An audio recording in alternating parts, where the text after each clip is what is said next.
Kunst ist, so zu sein, wie man ist. Und dass man sein Rollenspiel endlich vergisst.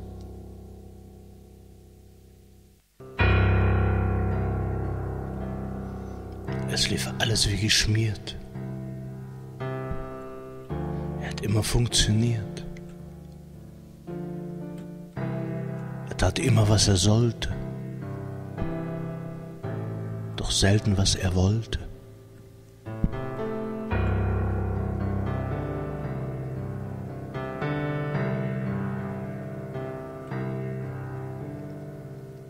Gern wäre ein anderer gewesen, doch er kam so selten dazu.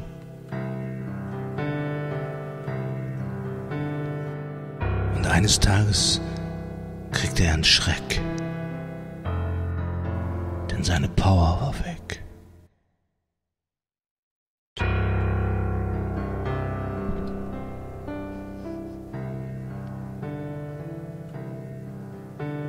Er wusste nicht, dass es sowas gibt. Er hatte sich viel zu selten geliebt.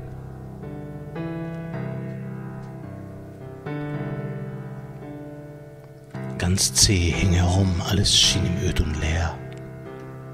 Früher hatte er Kräfte wie ein Bär. Der Mittag schien vom Morgen wie ein ganzes Jahr entfernt. Und irgendwie fühlte er sich wie entkernt, Burnout.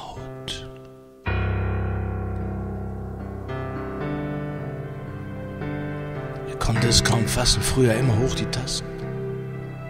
Jahrelang vor sich selber weggerannt.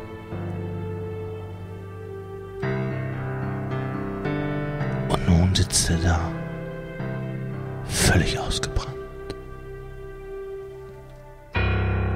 Burnout.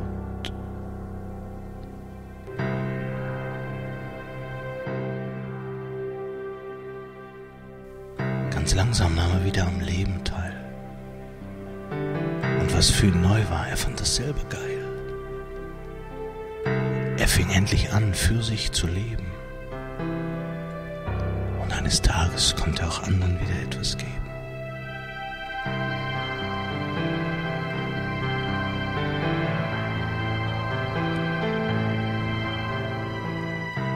Und die Moral von der Geschichte: